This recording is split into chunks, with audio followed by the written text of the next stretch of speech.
महाअधिवेशन एक कोल्हापूरला आमचं होतं। हे दोन्ही दौरे संपूर्ण पहिला दौरा आहे तो संपूर्ण महाराष्ट्रामध्ये जिल्ह्यामध्ये जाऊन शक्य असेल त्या ठिकाणी सभा, परंतु सर्वात जास्त फोकस आमचा तिथल्या कार्यकर्त्यांचा असलेला मेळाव्यावर असणार आहे। येणारी लोकसभा असेल, येणारी विधानसभा असेल, याच्या पूर्वतयारीचा सुद्धा हा एक भाग आहे। पक्ष संघटन त्याबरोबर येणारी निवडणूक हा त्यामागचा उद्देश आहे। पण 16-27 जानेवारीला जे कोल्हापूरला अधिवेशन होणार आहे त्यात महाराष्ट्रातला प्रत्येक कानाकोपऱ्यातला आमचा शिवसैनिक त्या मेळाव्यासाठी हजर राहणार आहे। म्हणून अत्यंत प्रचंड जो मेळावा होणार तो 26 आणि 27 2 दिवस कोल्हापूरला होणार आहे। दुसरं एक महत्त्वाचं आहे की ह्या लोकसभा आणि विधानसभेच्या अनुषंगाने प्रथमतः लोकसभेसाठी महायुतीची बैठक ही 5 जानेवारीला संध्याकाळी 8 वाजता होणार आहे। या बैठकीमध्ये जागा वाटपाच्या बद्दलची चर्चा होईल, महायुतीची सर्व चर्चा होईल आणि मग यानंतर दुसऱ्या फेरीमध्ये प्रमुख नेते आपला महायुतीचा संकल्प किंवा जागा वाटपाचा निर्णय हे ते लोक जाहीर करतील। आता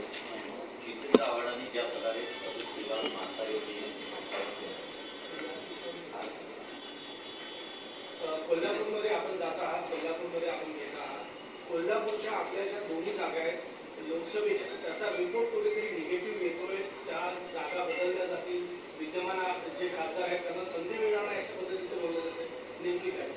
नाही, याचा सर्व निर्णय हे पक्ष प्रमुख आमचे जे नेते आहेत एकनाथ शिंदे साहेब घेतील आणि कुठं निगेटिव्ह किंवा पॉझिटिव्ह हा हेतू नाही। तर कोल्हापूर हे एक वेगळं स्थान, त्याला एक सन्मान, आतापर्यंत शिवसेनेचे जे काही महामेळावे झालेत, महाअधिवेशन झालेत ते कराडला झाले असतील, नाशिकला झाले असतील, पुण्याला झालेले आहेत।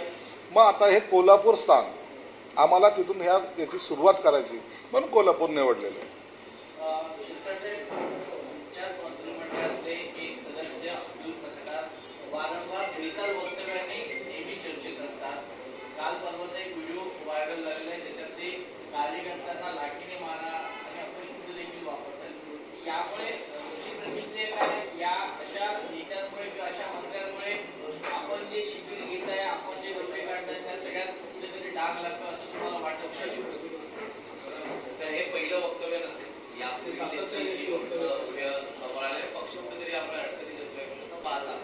काल अब्दुल सत्तारच्या कार्यक्रमामध्ये त्यांनी जी काही वक्तव्य केले त्याची दखल माननीय मुख्यमंत्री एकनाथ शिंदे साहेबांनी घेतलेली आहे।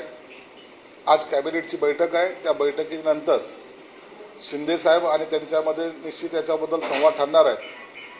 परंतु एक निश्चित आहे की जबाबदार मंत्री असेल, जबाबदार पदाधिकारी असेल, त्यांनी असे वक्तव्य करू नये या मताशी आम्ही सर्वजण सहमत आहोत।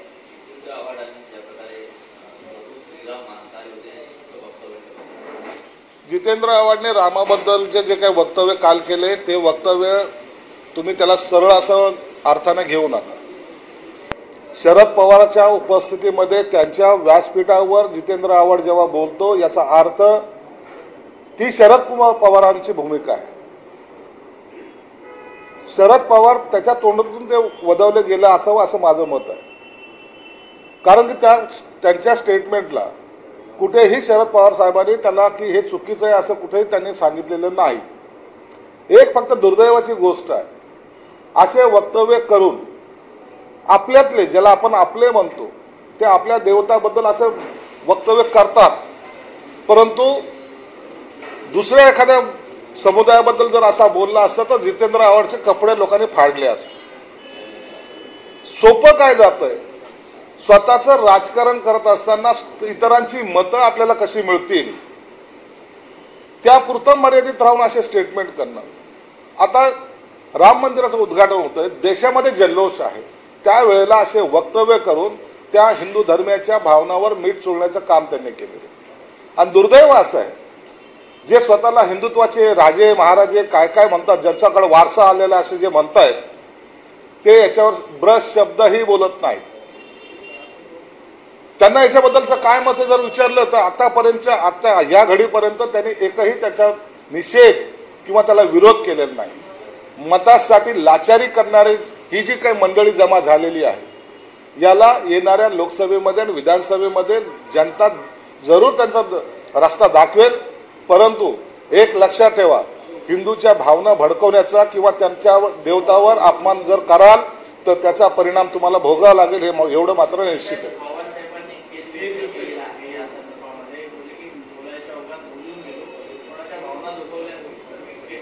आणि ते माझं स्वतःचं वैयक्तिक मत आहे, पक्षाची भूमिका नाही असे पक्षाच्या स्टेजवर बोलल्यानंतर ती पक्षाची भूमिका होत असते। मी इथे तुमच्या समोर बोलतो ही पक्षाची भूमिका आहे। हा संजय शिरसाट संवाद साधत नाही, पक्ष म्हणून आम्ही संवाद साधतोय। आणि एखाद्याला शिवी द्यायचं आणि पुन्हा खेद व्यक्त करायचं ही कुठली पद्धत आहे? ही कुठली पद्धत आहे? तुम्हाला दरवेळेला तुमचं हेच असतं। गांधीची जी आत्महत्या का, त्याची हत्या का केली, 3 वेळेला प्रयोग का झाला, तो ओबीसी आहे का, हे तुम्हाला कोणी विचारायला आलं होतं? राम जंगलामध्ये काय खात होते, ह्याला काय करायचं त्याशी? परंतु हे मुद्दामून या वेळेला इतर समाजाला दाखवण्यासाठी की बघा हमने विरोध किया था, हे भासवाचं काम आहे। आणि ज्यांच्या अत्यंत जवळीक आहे ना, ज्यांना आघाडी करायची आहे, इथं सत्ता आणायची आहे, त्या लोकांनी याच्यावर बोंबवलं पाहिजे ना। तो 10चा भोंगाचा बोंबलताना दिसलाच नाही।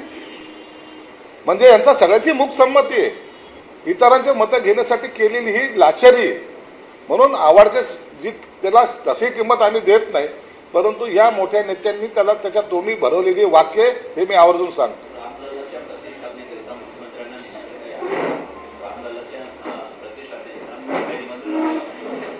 तुम्हाला निमंत्रण द्यायचंय, तुम्हाला पुन्हा बोलवायचंय, तुम्हाला पायघड्या टाकायच्या, तुम्हाला रेड कार्पेट पाहिजे। अहो तुम्ही रामाच्या दर्शनाला जाताय ना, का तो काय सार्वजनिक कार्यक्रम आहे ना? तो काय एखाद्याचं लग्न आहे का ते? दरवेळेला निमंत्रणावरून भांडणं करायची, नंतर सांगायचं की आम्हाला निमंत्रण जरी नाही आलं तरी जाणार आहोत, संपला ना विषय। मग मुख्यमंत्र्यांनी किंवा इतरांनी या विषयाची कधी चर्चा केली आहे का? आम्हाला रामलालाच्या दर्शनाला जायचं, त्या टायमाला आमचा कार्यक्रम ठरला जाईल आणि आम्ही सर्वजण रामलालाच्या दर्शनाला जाऊ। ज्यांना जायचं नसेल, ज्यांना आणखीन कुठे जायचं असेल गुडघे टेकायला, त्यांनी तिकडे जावं। परंतु रामलालाच्या दर्शनाला महाराष्ट्रातला सर्वसामान्य तो सेवकापासून ज्यांनी तिथं सेवा दिलेली त्यापासून सर्वजण जातील। आणि हा 22 जानेवारीचा दिवस जे भारतभर अत्यंत जल्लोषात साजरा केला जाईल।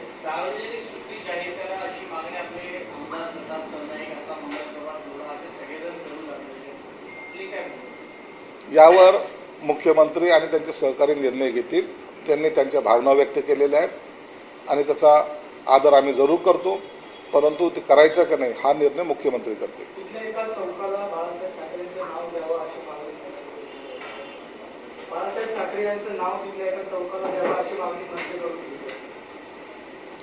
ठीक आहे, त्यांची मागणी आहे, तिथलचे सीएम त्याच्यावर विचार करतील, त्याबद्दल आपण वक्तव्य करणं योग्य नाही। लोकसभेची जागा वाटपाची अजून चर्चा सुरू नाही झाली आहे, तोपर्यंत आपण पाहतो मंत्रालय परिसरात भावी खासदार म्हणून बॅनर झळकत आहेत सामंत यांचे, किरण भैया सामंत यांचे। त्याचबरोबर काल नारायण देखील त्या जागेवरती दावा केलेला आहे, कसं पाहताय? लोक कोणतीही निवडणूक असेल त्या निवडणुकीच्या काळामध्ये तेथील स्थानिक कार्यकर्ते अशी बॅनरबाजी करत असतात। पुण्यामध्ये खासदाराचं दुःखद निधन झालं, दुसऱ्या दिवशी काही लोकांनी बॅनर लावले होते। आता असे प्रत्येक ठिकाणी प्रत्येक जिल्ह्यामध्ये जे काही कार्यकर्ते स्वतःहून बॅनर लावतात, काही उभं राहण्यासाठी बॅनर लावतात, मी कुठेतरी चर्चेत आलो पाहिजे असेही बॅनर असतात। म्हणून निवडणुकीच्या काळामध्ये हे सगळे सर्कशीचे जे खेळ आहेत ते होत असतात, परंतु अखेरला जेव्हा निर्णय फायनल होतो, ज्या टायमाला उमेदवारी जाहीर होते त्या टायमाला खऱ्या अर्थानं प्रचाराला सुरुवात होते। ठाकरे गटात देखील असं एक घटना पाहायला मिळते की लोकसभेची उमेदवारी मागितली म्हणून कोल्हापूरच्या जिल्हा प्रमुखांना मुरलीधर जाधवांची हक्कालपट्टी झालेली आहे। त्या अत्यंत हुकुमशाही असलेला पक्ष आहे, ज्यांची हकलपट्टी करायची त्यांची करत नाहीत। लाचारांना खुर्ची किंवा टीका करणाऱ्या ज्यांनी त्यांना शिव्या देतात त्यांना खुर्ची आणि निष्ठावान शिवसैनिक बाहेर, ही त्यांची भूमिका राहिलेली। म्हणून त्यांनी त्यांची एखाद्या कार्यकर्त्याच्या चांगल्या कार्यकर्त्याची हकलपट्टी करणं ही काही नवीन घटना आम्हाला वाटत नाही।